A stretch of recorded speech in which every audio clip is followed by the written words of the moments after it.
Olá pessoal, tudo bem? Bom, nesta aula nós vamos trabalhar o tema controle da administração pública, analisando seu conceito, objetivos e classificação. Bom, a ideia de poder administrativo se relaciona à estrutura formadora do Estado. O poder da administração, no entanto, não é absoluto e será limitado pela própria estrutura constitucional e jurídica. A administração só pode agir dentro dos limites a ela impostos legalmente, sempre buscando a satisfação do interesse público e a proteção dos interesses da coletividade. A fiscalização dessa conduta se dá por meio do controle da administração. Pergunta-se, e o que é o controle da administração? Bom, a expressão controle da administração designa a reunião de vários instrumentos de fiscalização que incidem sobre a atuação dos agentes, órgãos e entidades da administração pública, garantindo respeito aos direitos dos usuários e assegurando a observância das diretrizes constitucionais. O controle tem natureza jurídica de princípio fundamental da administração pública e é aplicável a toda a atividade administrativa no exercício de suas funções. A administração pública sujeita-se ao controle por parte dos poderes legislativo e judiciário, além de exercer controle sobre os seus próprios atos. São elementos formadores do controle a fiscalização e a revisão. Devemos também analisar os objetivos do controle. Para qual finalidade esse é instituído?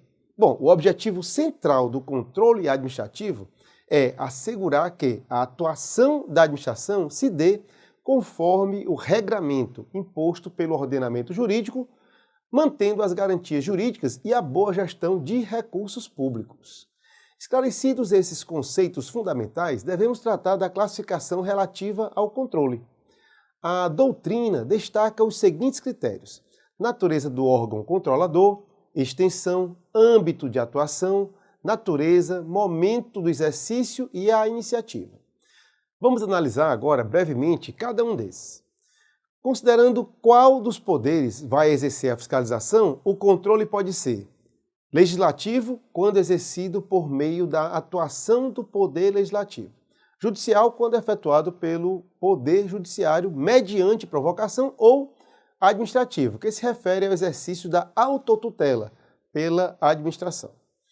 O segundo critério é a extensão do controle, que permite a classificação em controle interno e externo da atividade administrativa. O controle interno é aquele efetuado por um poder sobre seus próprios órgãos e agentes, enquanto o controle externo é efetivado entre entidades diferentes. Assim, o órgão fiscalizador se situa fora do âmbito do poder controlado. O terceiro critério relaciona-se ao âmbito de atuação da administração, que poderá originar o controle por subordinação e por vinculação.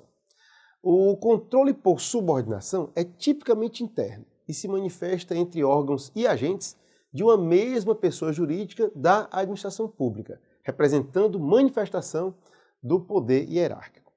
O controle por vinculação, por sua vez, é espécie de supervisão apresentando caráter externo e sendo exercido pela administração direta sobre as entidades descentralizadas. Inexiste a subordinação hierárquica entre os entes. O quarto critério está relacionado à natureza do controle, que poderá ser de legalidade, relativo à adequação da atividade do Estado em relação ao ordenamento jurídico, ou de mérito, quando tratar da conveniência e oportunidade em relação ao ato controlado. O quinto critério é o do momento de exercício. Assim, o controle poderá ser exercido de forma prévia, concomitante ou posterior à prática do ato. O controle prévio tem natureza preventiva e é exercido antes mesmo da produção do ato administrativo. Já o controle concomitante desenvolve-se simultaneamente à execução da atividade controlada, ou seja, ao mesmo tempo que o serviço está sendo realizado, estará também sendo controlado. Já o controle posterior verifica a regularidade e conveniência diante de atos administrativos já concretizados, sendo efetuado, portanto, após a prática do ato controlado. O sexto e último critério considera a iniciativa e pode ser classificado como controle de ofício e controle provocado. O controle de ofício é executado pela própria administração no regular exercício de suas funções. Já o provocado é aquele que se inicia mediante solicitação do interessado, sendo assim deflagrado por terceiro. Concluímos assim essa nossa aula encerrando o rol das principais classificações doutrinárias do controle da administração. Lembro que a leitura do material disponibilizado na sua área do aluno é obrigatória, porque complementa os temas que nós acabamos aqui discutindo e estudando. Aguardo vocês em nosso próximo encontro. Até lá!